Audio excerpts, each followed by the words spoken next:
Boa tarde, pessoal. Vamos dar continuidade às nossas aulas das eudicotiledôneas, rosídeas. Nós vimos até o momento as rosídeas, o clado das malvídeas, e agora a gente vai ver um outro clado desse grande grupo aí de eudicotiledôneas, que é o clado das fabídeas, tá? As fabídeas compreendem todas essas ordens que eu estou circulando para vocês na tela, tá? Mas obviamente nós não vamos falar de todas, vamos selecionar algumas que são mais diversas, importantes de estudar e falar um pouco sobre a diversidade de suas famílias, a diversidade morfológica, distribuição geográfica, tá? Vamos começar pela ordem Malpighiales. A ordem Malpighiales, ela possui como sinapomorfia apenas dados moleculares, ou seja, as novidades evolutivas que apareceram nesse clado, né, da ordem Malpighiales, que são todas essas famílias aí que a gente está vendo nesse cladograma aqui, são dados moleculares, essas sinapomorfias. Mas elas têm algumas características, né, bem marcantes, né? Uma delas é ter os estigmas secos, né? Aquela região da parte reprodutiva feminina das flores, aquela região que recebe o pólen, eles são secos, totalmente secos, né? Além disso, o gineceu ele é formado por 3 carpelos, então a gente vai ver, se for fazer um corte no ovário, a gente vai ver uma figura mais ou menos parecida com essa, né? Tricarpelar e trilocular, tá? Às vezes nem é trilocular, mas sempre a gente vai ter 3 carpelos. A gente vai ter um exemplo aqui mostrando um ovário, né, que é formado por 3 carpelos, porém só tem apenas um lóculo aqui, só tem uma cavidade, tá, no ovário. Tá? As famílias que a gente vai falar, que a gente vai enfatizar agora na hora de estudar Malpighiales são a família Malpighiaceae, Passifloraceae e Euphorbiaceae. Essa ordem tem, como eu disse para vocês, tem várias famílias, todas essas da imagem aqui desse cladograma, mas são 36 famílias e cerca de 16 mil espécies. Tá? Bastante, é um clado bem diverso e bem importante. A primeira família dessa ordem Malpighiales que a gente vai estudar é a família Malpighiaceae. Malpighiaceae são geralmente árvores, arbustos ou ervas, mas também tem algumas trepadeiras, tá? De Malpighiaceae, como os gêneros Heteropteris, Janúzia, tá? São todos plantas trepadeiras, são gêneros que têm indivíduos que são trepadores. Uma característica da família Malpighiaceae é ter estípulas intrapeciolares. Não sei se vocês lembram de estípulas, que é uma característica das rosídeas, né? Uma novidade evolutiva, ou seja, uma sinapomorfia, tá? Geralmente as estípulas elas ficam externas ao pecíolo e no caso das Malpighiaceae elas ficam internas, elas ficam entre o ramo e as folhas, e o pecíolo das folhas, né? Então a estípula vai ficar mais ou menos nessa posição aqui, tá? São as estípulas intrapeciolares, mas elas têm uma característica muito mais, na verdade duas características, muito fáceis para reconhecer essa família. Uma delas é ter as pétalas ungiculadas. O que são as pétalas ungiculadas? Ungícula quer dizer, significa unha, tá? A ungícula das pétalas de Malpighiaceae são essa parte mais basal das pétalas que são estreitas, são bem mais fininhas, né? A gente tem um lobo largo, né, alargado, e uma base bem fininha. Seria isso aqui, ungícula, essa seria a unha, né? Como se fosse uma unha de um felino, de um animal, tá? Então, quando a gente vê flores, obviamente isso não é exclusivo de Malpighiaceae, tem várias outras, mas é uma característica marcante dessa família. Tá? Uma outra característica marcante dessa família é possuir essas glândulas, pares de glândulas em cada sépala. A sépala está aqui e a gente tem essas glândulas aqui que nós chamamos de elaióforos, né?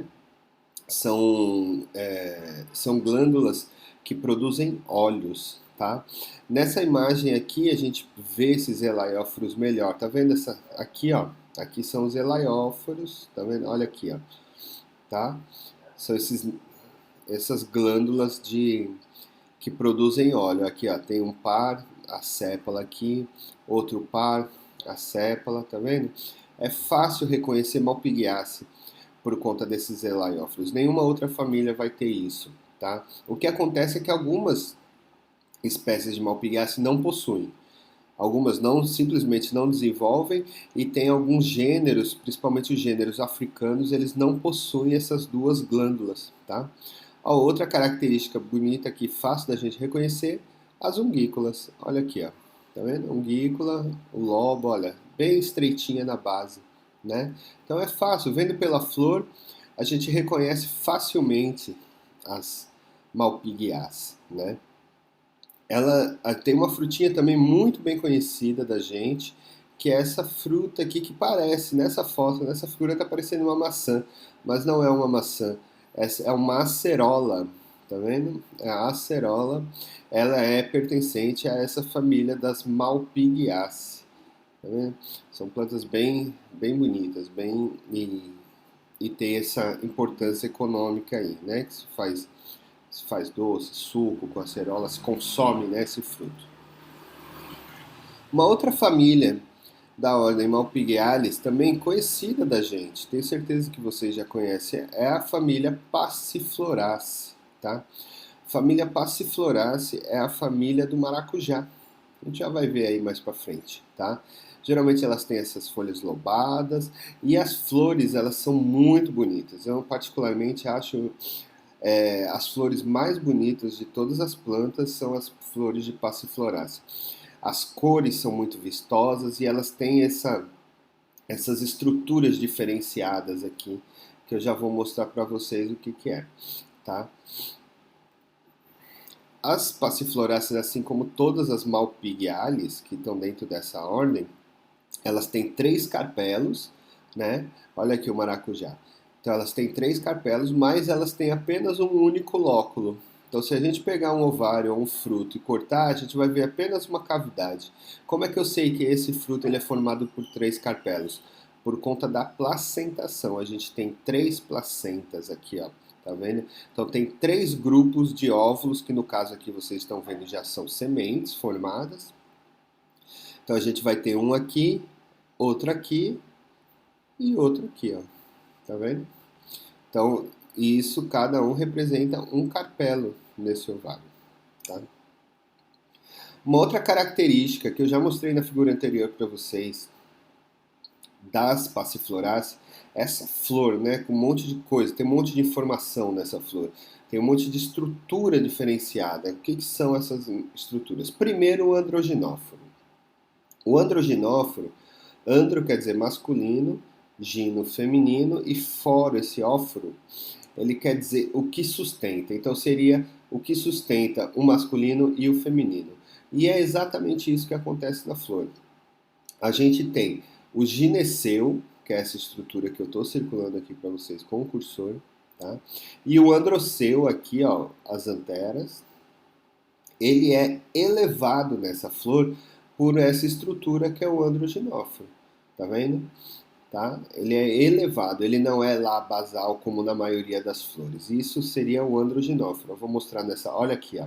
Aqui a gente vê os estigmas e aqui as anteras, tá vendo? A parte feminina e a parte masculina é elevada, tá? Além disso, ela tem corona, que é uma corona quer dizer coroa, né? Parece essa coroa aqui, que são apêndices que tem nessa flor, tá? Eles podem ser bem alongados assim ou podem ser mais curtinhos, como tem nessa flor. Veja só, são espécies diferentes, né? Aqui, ó, isso aqui, tudo aqui, isso aqui é a corona, tá vendo? Os estamos estão aqui. Tá, essa aqui também bem alongada, a corona. O ovário está aqui em cima, viu, gente? Então lembre, né? Ela tem o androginóforo que eleva o gineceu. Então o ovário está aqui em cima. Olha só.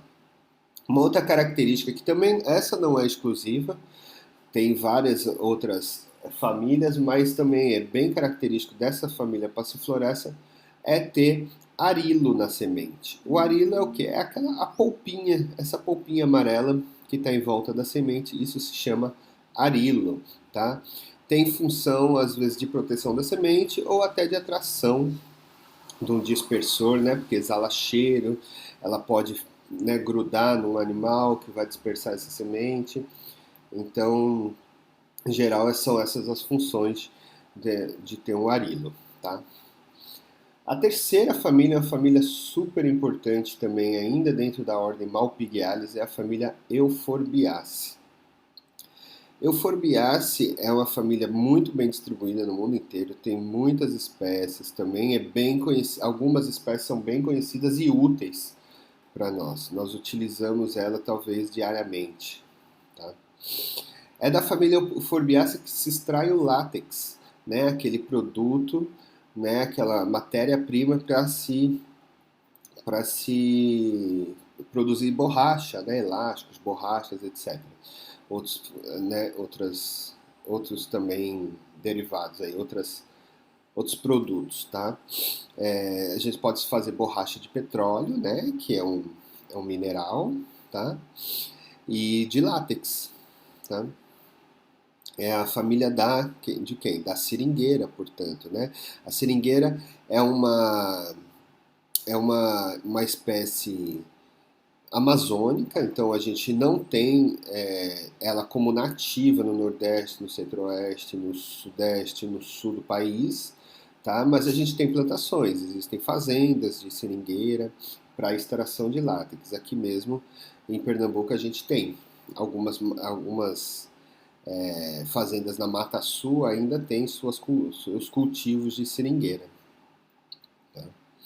Uma outra espécie bem conhecida de Euphorbiaceae é a mamona, né? Eu acho que todos vocês já devem ter visto mamona. Mamona é uma espécie nativa, porém ela é uma espécie, ela não é invasora, ela é ruderal, né?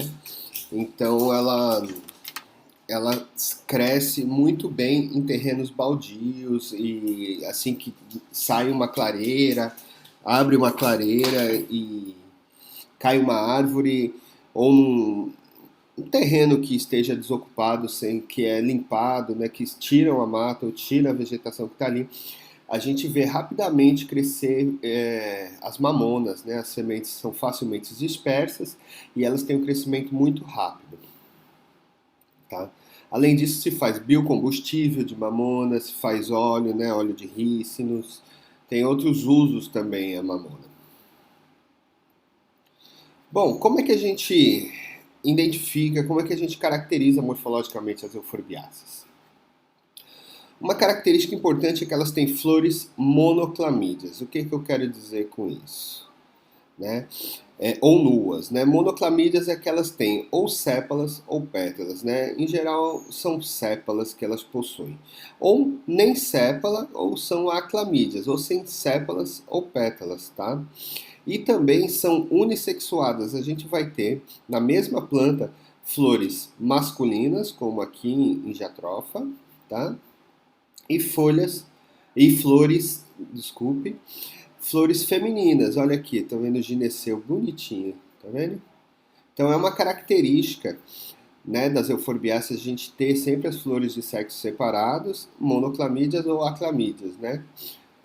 Sem nenhuma verticilo protetor ou apenas com um desses verticilos protetor. Olha aqui a gente já vê o gineceu, já está formando fruto aqui. Então essas são as flores femininas nessa imagem. E aqui só as sépalas, né? Porque elas são monoclamídeas. E essas aqui são as flores masculinas. Olha só como elas são diferentes. E aqui, ó, amarelinho, a gente vê que... Eu sei que é masculina porque a gente vê as anteras aqui, cheio de grão de pólen amarelinho. A mesma coisa nessa outra imagem. Olha aqui. Aqui já está formado fruto, né? E onde se forma fruto? No ovário, na parte feminina, né? Então as flores femininas elas estão embaixo e as masculinas em cima aqui, ó. Tá vendo? Então, são características de euforbiácea. O fruto nós chamamos de é um fruto tricoca, né? Que ela tem três, né, valvas assim. Então ela tem essa cicatriz que a gente vê exatamente onde estão os três carpelos, né? Então ela é uma cápsula tricoca, é um fruto seco.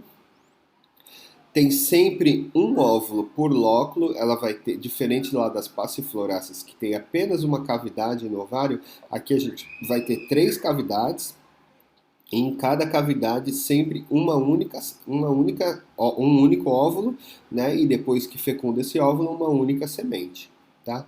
Nunca tem dois, então é fácil de a gente reconhecer também pelo fruto. Tem essa cápsula tricoca e tem óvulos, lóculos uniovulados, tá bom? E os estiletes são sempre divididos, tá? Então a gente tem, né, e cada estilete equivale a um capelo também, né? Olha aqui, um, dois, três, característica de Malpighiales.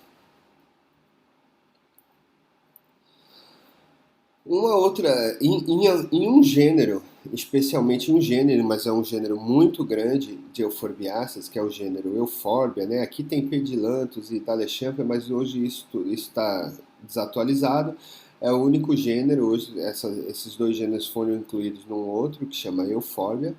E nas eufórbias a gente tem um tipo especial de inflorescência, tá?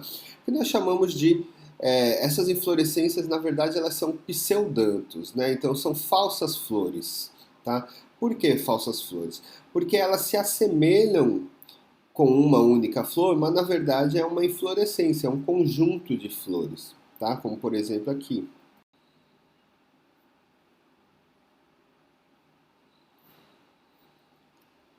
Olhem essa aqui. Isso aqui é o Euphorbia mille.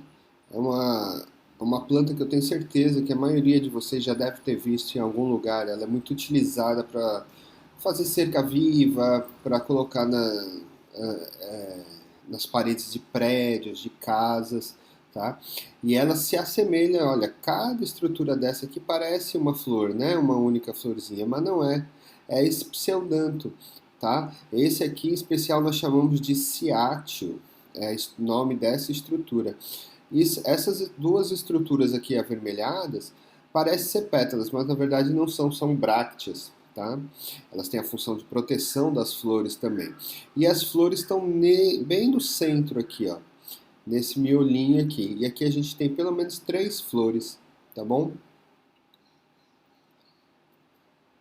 As eufórbias, elas também elas têm uma forma, algumas delas, né, têm formas cactoides. O que quer dizer isso? Que elas parecem cactos, tá? Algumas eufórbias elas são cultivadas e vendidas, comercializadas como cacto. E aí vocês podem me perguntar, como é que eu vou saber isso? Como é que eu sei diferenciar uma eufórbia de um cacto se elas são tão parecidas? Primeira coisa, gente, vocês têm que lembrar as características que eu já falei para vocês. Né? Veja as características reprodutivas, reconheça as características das cactáceas, reconheça as características das euforbiáceas, tá? E aí vocês vão saber. Mas aí tem características reprodutivas que na hora que você vai ver, tá no campo, ou vai estar vendendo no supermercado, não tem lá uma flor, uma inflorescência. Como é que eu sei? Nas eufórbias dá para saber facinho, porque elas têm látex, né? Se a gente arrancar um pedacinho de uma folhazinha ou do caulezinho, vai começar a sair um látex leitoso, né? Ele é branquinho. Os cactos não possuem látex, então é fácil a gente reconhecer dessa forma. Agora a gente vai falar da ordem Rosales. Né? É uma outra ordem bem importante, com vários representantes conhecidos e importantes para a gente, né? Úteis, que eu digo, né? Na questão de importância. A Ordem Rosales, ela tem cerca de 10 famílias, né, ela tem cerca, não, ela tem 10 famílias e ela tem cerca de 6.300 espécies, né? É uma ordem também relativamente grande, né, em comparação com várias outras com pouquíssimas espécies, tá? A família que leva o nome, na verdade, que doa seu nome para a ordem, né, é a família Rosácea. É uma família cosmopolita, a gente vai ter no mundo inteiro, né, com exceção do continente antártico. E é a família das rosas, assim como diz o nome, né? E de várias outras frutas que a gente conhece também, tá? Elas são bem, as florzinhas em geral sempre são assim bem branquinhas, né? São pouquíssimas, são mais coloridas, com muitos estames, tá? E o fruto sempre é uma baga comestível, as rosáceas. né? Elas podem ser formadas, né, o gineceu com um único carpelo, a flor bem branquinha, formando um hipanto, tá? Que é essa estrutura que vocês estão vendo aqui, que parece um copinho, né? Essa é uma flor que está cortada ao meio. Então imaginem que se a gente tem a outra parte da flor aqui na frente, eles formam um copinho, né?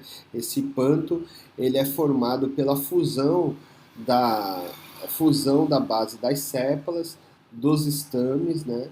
E do receptáculo.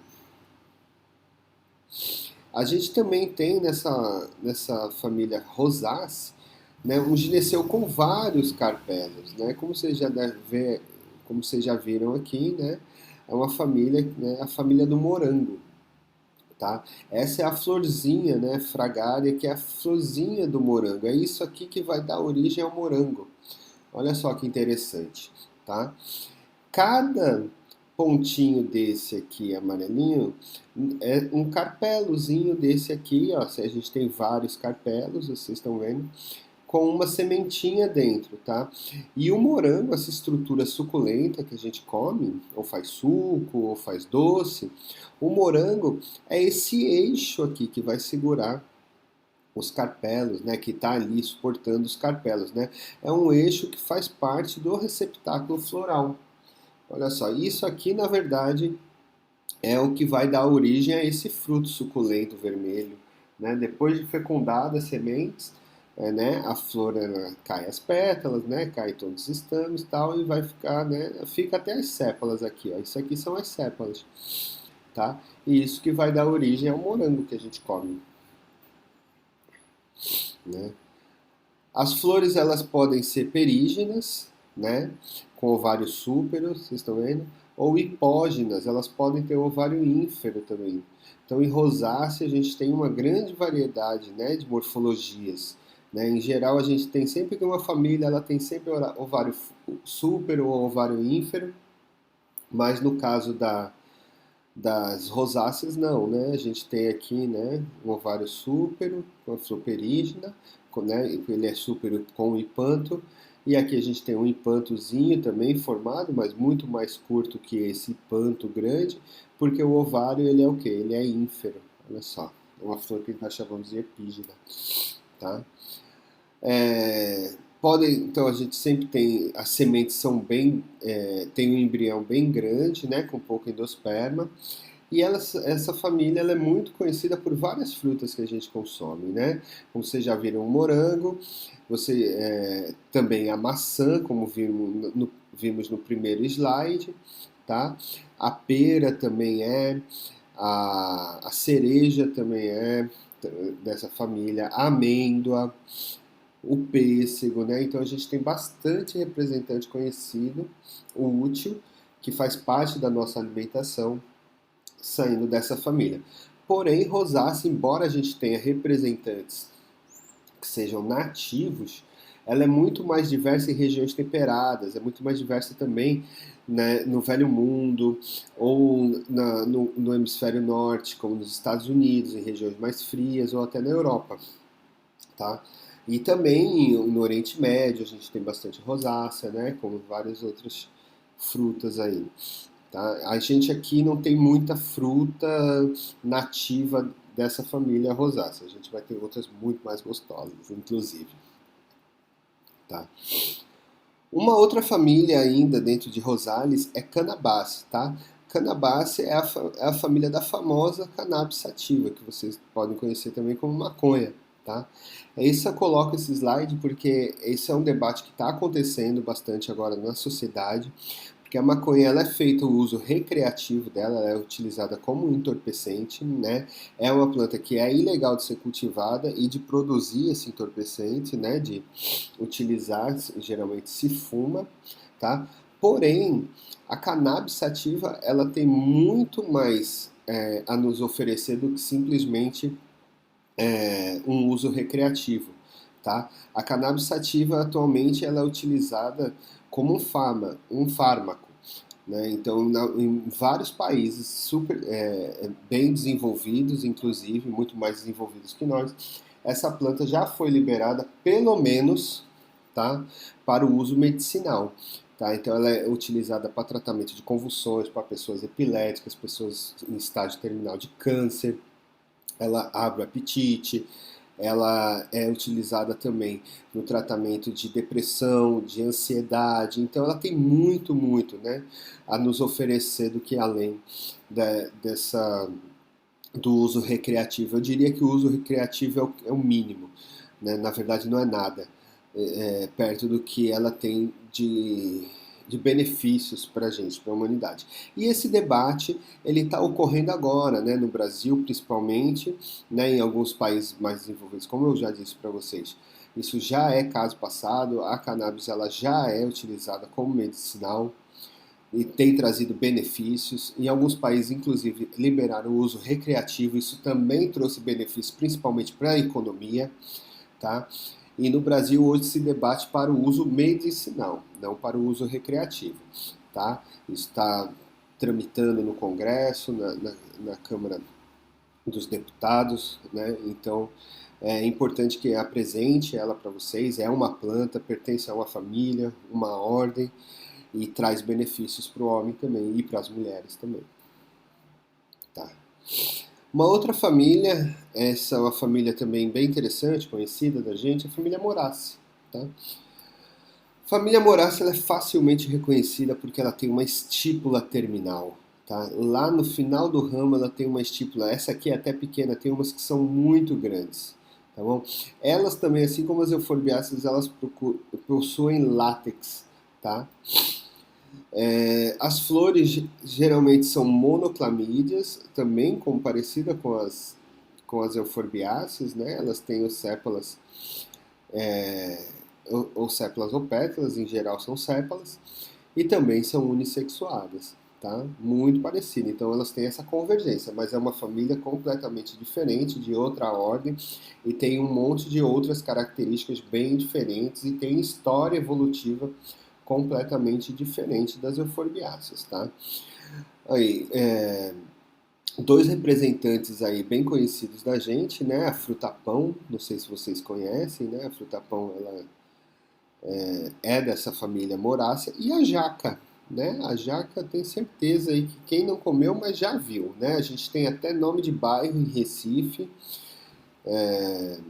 a gente tem nome de cidade em Pernambuco com o nome da planta, que é jaqueira. Então, provavelmente vocês já viram aí a jaca, né? Outra bem conhecida também é a amora. Não sei se já comeram, a gente tem inclusive dentro da universidade vários pés de amora, tá? Mas as pessoas não deixam amadurecer os frutos e já comem. É uma fruta bem suculenta, bem gostosa, se faz doce, se come assim in natura, é uma delícia, tá?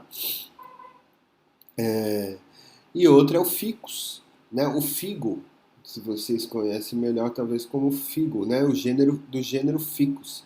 E o interessante do gênero Ficus é que ele tem um ciclo de vida, de reprodução, um ciclo reprodutivo bem interessante. O Ficus ele sempre é dependente de um animal, uma vespinha, para poder fertilizar suas flores, né? O ficus ele tem uma uma inflorescência que parece com um fruto. Deixa eu mostrar nessa figura anterior aqui. Opa, só um minuto. Aqui. Tá vendo essa estrutura aqui? Isso aqui parece um fruto, né? Parece um frutinho, mas isso aqui na verdade é uma inflorescência. Olha só, é uma inflorescência que nós chamamos de cicônio. Esse cicônio, né? Então aqui eu peguei um cicônio, dividi ele ao meio, fiz um corte. E aqui a gente tem o que? Estou mostrando o que para vocês? Ele tem flores muito pequenas dentro dele, tá? No ápice dele a gente tem flores masculinas, que são as flores estaminadas, e em toda a outra região, né, na parede desse cicônio, a gente vai ter flores femininas, tá? Essas flores femininas, elas possuem, elas são aclamídeas, assim como as flores masculinas, e elas ficam bem abaixo, tá? Como é que funciona a polinização desse cicônio se ele fica fechadinho, né? Se as flores elas não ficam expostas? Prestem atenção que aqui no ápice, tá vendo? A gente parece que tem umas cerdas, tá? Então isso aqui é uma abertura, isso serve justamente para um animalzinho entrar aqui. E esse animalzinho geralmente são vespas, tá? As vespas elas entram lá nesse fruto, elas entram para se alimentar, nesse fruto não, desculpa, nessa inflorescência, nesse sicônio, e elas entram também para ovodepositar, elas para se reproduzirem também. Então existe aí uma cooperação, existe uma coevolução entre os ficus e essas vespas, tá? O que que acontece, né? A vespa ela entra lá dentro do sicônio, bota seus ovinhos, os ovinhos vão, né? Aqui, ó, a gente está vendo aqui ela ovo depositando, né? No que ela entra, ela já passa pelas flores masculinas, tá? Carrega pólen com elas, depositam lá seus ovinhos e saem e vão em outro sicônio. Quando elas vão em outro sicônio, elas já têm o pólen dessa, elas já fecunda, né, fertiliza um outro sicônio.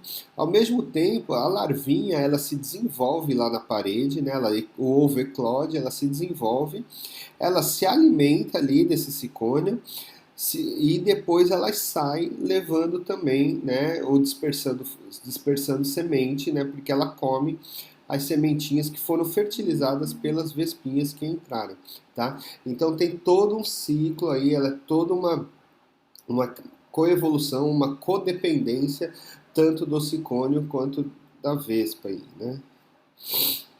Bom, gente, por fim, a última ordem que a gente vai falar, ela tem uma ordem com poucas famílias, né? Uma ordem com 4 famílias, e a gente só vai falar de uma única família nessa ordem, que é talvez a família mais importante na alimentação humana, tá? Juntamente com as gramíneas lá em Monocotyledôneas, as fabáceas, elas são super importantes na alimentação, tá?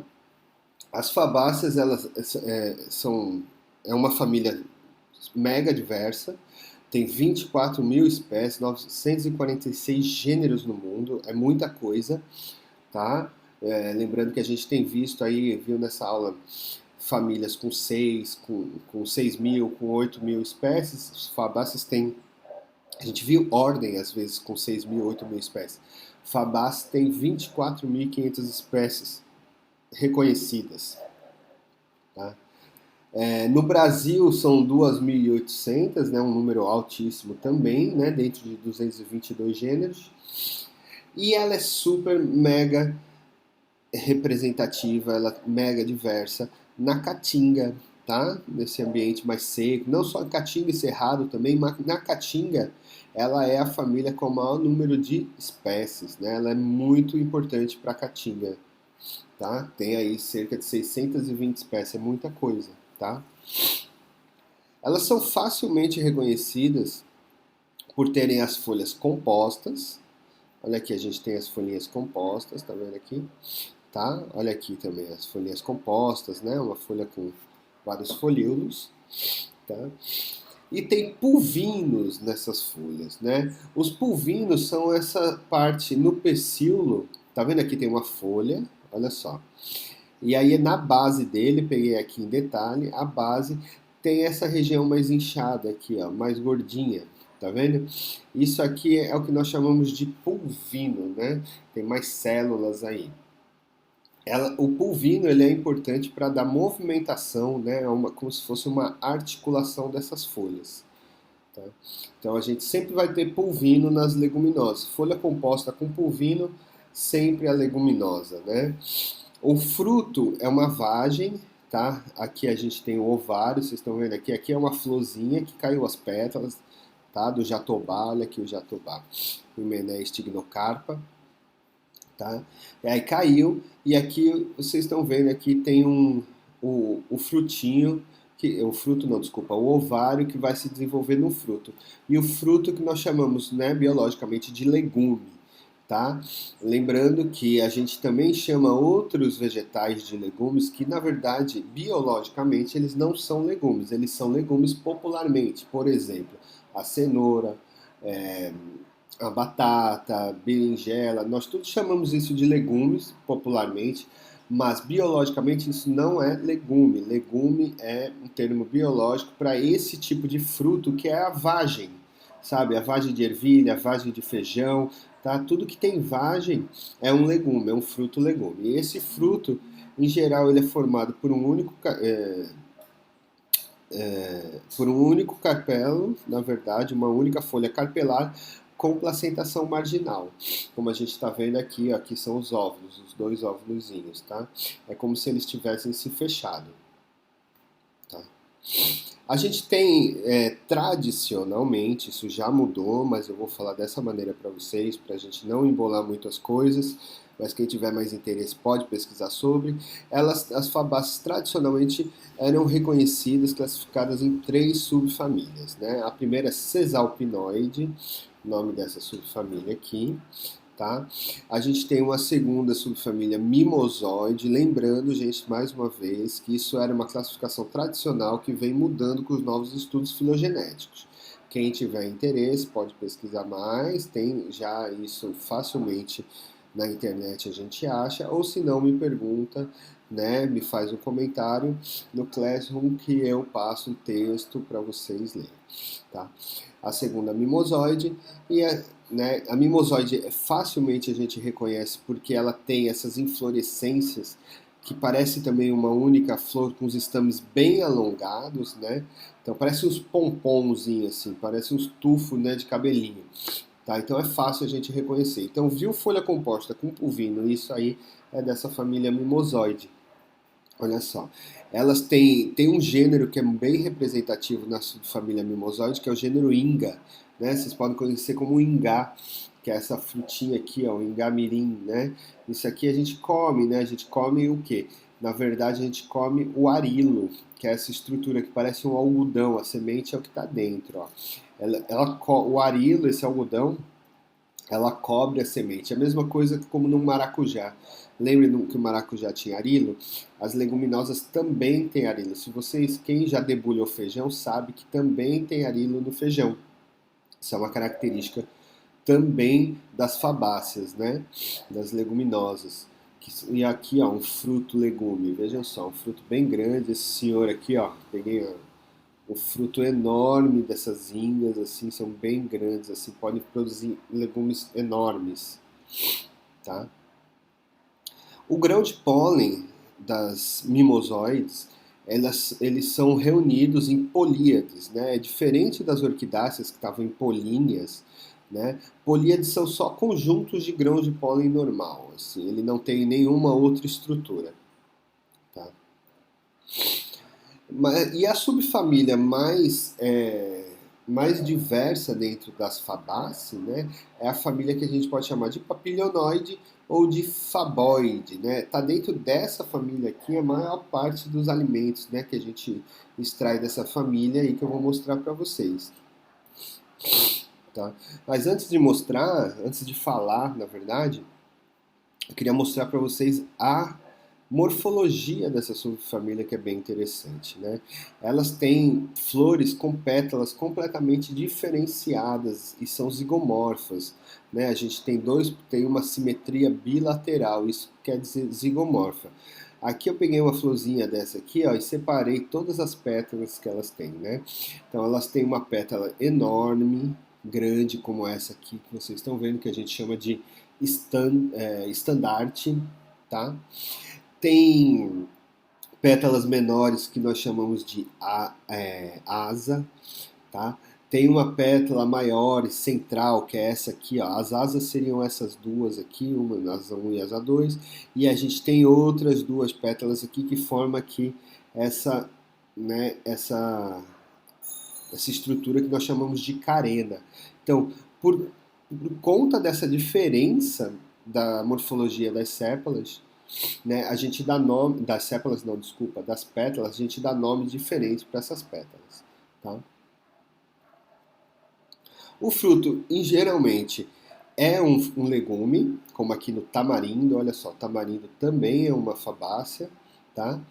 Mas ela pode também ser um craspédio, que parece um legumezinho em forma, né? Parece um legume, só que o craspédio ele solta essas partes aqui, tá vendo? Ele é destacável, tá? Olha aqui ele mais em detalhe. E quem nunca viu esse frutinho aqui? Já deve, né? Quem passou já em algum terreno com uma grama um pouquinho mais alta, né? Um terreninho baldio, até no jardim do CCB, já deve ter visto, né? Aqueles carrapichos que ficam grudados nas pernas da gente, nas calças, tal, que aqui ele tá bem aumentado, né? E eles ficam, né? Esse carrapichozinho, ele se gruda porque eles têm esses tricomas aqui, uns sinados que parecem ganchos, né? Isso que se agarra, né? Na perna, no tênis, na calça, tá? Isso aqui que vai fazer com que os craspédios eles se agarrem. Para que serve isso? Para dispersão. Isso é uma estratégia de dispersar as sementes, né, desses frutos, tá? E geralmente é dispersado por mamíferos. Bom, gente, era isso que eu tinha para falar para vocês sobre essa segunda parte de rosídeas. Espero que tenham é, entendido, visto bem as plantas, e é importante falar para vocês que a fixação desse conteúdo ela vai apenas vir depois que vocês pegarem o material, os livros e lerem também, né? Só a aula ela não é suficiente. Então, boa, boa tarde, bom dia, boa noite, né? Independente da hora que vocês estejam vendo essa aula. Espero que tenha sido muito proveitosa para vocês. Até logo.